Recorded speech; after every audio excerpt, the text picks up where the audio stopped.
Notre mission, c'est d'accélérer les améliorations en soins de santé et on fait ça en appuyant l'innovation éprouvée. Et ce qu'on a entendu aujourd'hui, ce qu'on voit, c'est que l'engagement patient est une innovation en soins de santé et ça change et ça améliore comment on dispense les soins et les résultats aussi qu'on obtient. Notre recherche est appuyée par la recherche. On a fait des équipes et on a dit que si on regarde les systèmes de santé à bonne performance, quels sont les attributs de ces systèmes? Et là, on a travaillé avec eux pour savoir comment est-ce qu'on peut utiliser ces aspects en levier pour les améliorations. Comment est-ce qu'on peut développer la programmation, des stratégies, des appuis pour les organisations pour améliorer leur performance en soins de santé. Et vous allez voir que ça, c'est une roue et tous les points sont importants. Engager les citoyens et les patients, et c'est ce que les bons systèmes de santé font. Et on veut aider tous les organismes à travers le pays là-dedans. Et ce qui est important aussi de faire participer les gens en première ligne, c'est un engagement conjoint et une éducation conjointe au niveau des patients, des familles et des fournisseurs et des gens qui travaillent en première ligne. Alors, de quoi ça a l'air?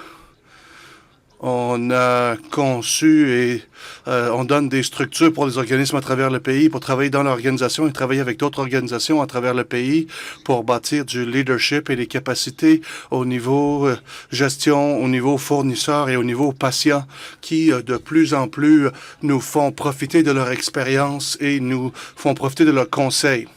Alors, comment est-ce qu'on permet l'engagement? Comment est-ce qu'on encourage l'engagement communautaire, familial, patient dans leur communauté et les populations que l'on dessert? Et on donne des méthodes d'amélioration et on donne des occasions pour eux pour qu'ils puissent participer à des collaborations informées par des données probantes. Alors, ça, c'est un dessin que j'utilise depuis quelques années et ça m'a vraiment touché aujourd'hui à savoir qu'on est allé au-delà de ça. C'était une question avant de savoir qu'est-ce que les patients pensaient, mais c'est beaucoup plus que ça. Et on a entendu parler de ça ce matin et c'est très encourageant et excitant.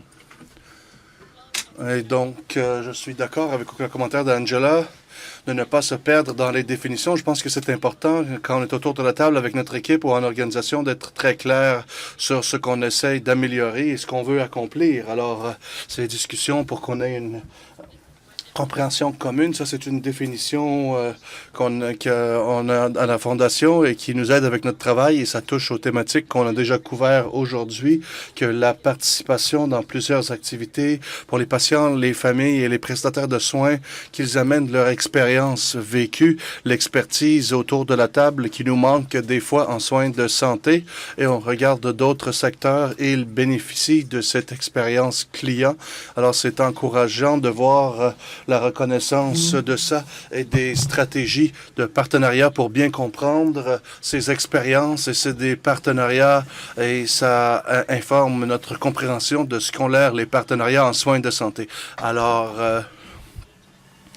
un avis important pour l'amélioration de la qualité, c'est pour améliorer la participation du patient, comment on répond aux besoins des gens, leurs préférences, comprendre leurs valeurs et leur contexte. C'est important aussi pour améliorer comment on conçoit et comment on évalue la qualité et la sécurité de nos valeurs, de notre service. Alors, il y a plusieurs cadres dans lesquels on travaille et ça peut nous aider dans notre approche sur comment on réfléchit, comment on organise et on met en œuvre les activités d'engagement patient. Ça, c'est le système Carmen. C'est une version condensée, selon moi, du IAP2.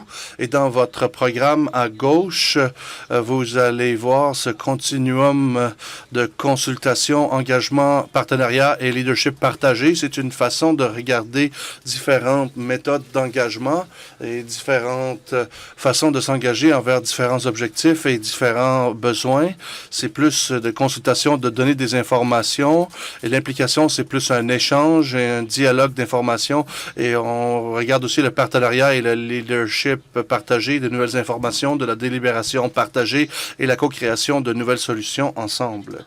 L'autre chose qui est bien de ce modèle, c'est que ça nous permet de mettre de l'avant les occasions de partenariat dans nos systèmes existants en soins directs, en auto-soins, dans la conception des services et au niveau des politiques. Et on a mentionné ça quelques fois déjà aujourd'hui, mais les données probantes suggèrent que si on veut accomplir les améliorations au tableau ici, une meilleure utilisation des ressources, de meilleurs résultats au niveau organisationnel, du meilleur soin, de meilleure sécurité, plus d'efficacité, d'efficience et des changements au niveau de l'allocation des ressources, il faut qu'on s'engage à ce niveau, partenariat, collaboration, pour que ça se traduise dans ce genre d'amélioration.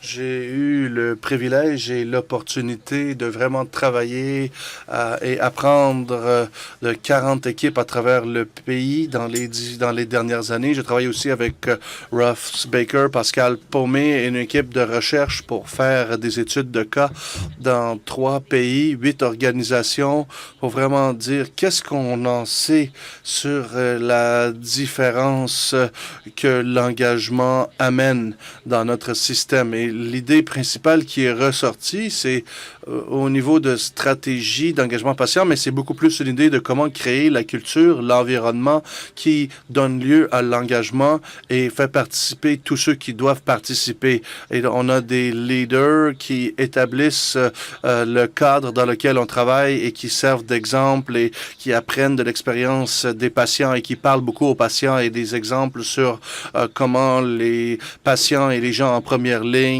sont ensemble et apprennent ensemble et bâtir des partenariats pour gérer le coaching et tous ces outils, ces stratégies de nouveaux rôles en soins directs et aussi de nouveaux rôles et comment on arrive à améliorer la qualité ensemble. Alors, une idée centrale, je pense qu'on l'entend beaucoup et c'est important à savoir comment on fait pour avancer ensemble, pour créer l'environnement qui donne lieu à de bons partenariats.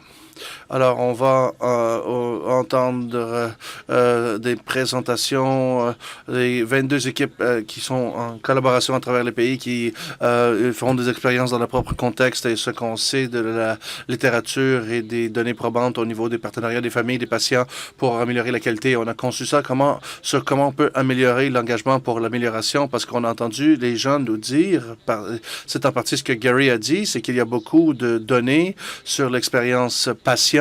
Il y a des conseils patients-famille aussi. Et il y a aussi du travail qui est fait en amélioration en qualité et c'est pas toujours connecté. Alors, cette idée de comment est-ce qu'on peut aider et appuyer et donner lieu à ces connexions entre l'expérience patient et perspective, comment l'expérience fonctionne pour améliorer le design, la conception conjointe, la co-création. Et donc, maintenant, je vais céder la parole à Patty. Elle va nous parler un peu de ce qu'on apprend quand on regarde à travers les 22 équipes et on va entendre parler certaines équipes qui font partie du projet.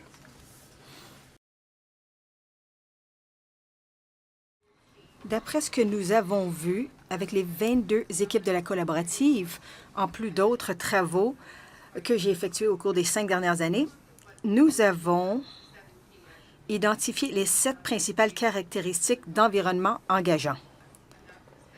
Je ne vais pas entrer en trop de détails, on en a beaucoup entendu parler aujourd'hui. Mais premièrement, à la base de tout, c'est ça prend un leadership courageux et cohérent qui passe de la parole aux actes. On a entendu de bons exemples. Leslie nous en a parlé ce matin, c'est essentiel. Le recrutement de conseillers de patients ayant des responsabilités et des rôles clairs à tous les niveaux de la prise de décision. Je vous suggère d'aller voir le site Web. Il y a beaucoup de guides là. Vous n'avez pas à réinventer la roue. Création d'un environnement d'apprentissage mutuel pour les conseillers, les patients, le personnel et les médecins. Et ça, c'est important. C'est essentiel. Il ne faut pas travailler en silo. Il faut avoir des sessions éducatives ensemble. Et vous devez cibler vos employés de première ligne. On les oublie trop souvent et ils sont la clé de la réussite. Vous devez bâtir leurs compétences ensemble avec les conseillers des patients. Le coaching et la facilitation, on a entendu de beaux exemples de ça. Alors, pourquoi c'est tellement important d'avoir cette facilitation, cette expertise en facilitation dans le groupe? Ensuite, rétroaction continue en boucle et mesure.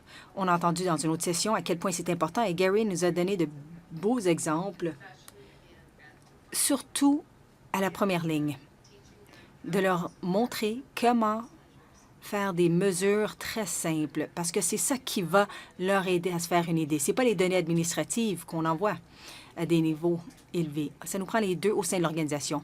Mais les gens de première ligne, ça leur prend des mesures, des évaluations qui sont significatives pour eux. Les ressources, c'est très important. Mon message clé ici, c'est que le leadership de l'organisation, c'est eux qui savent où aller chercher les ressources.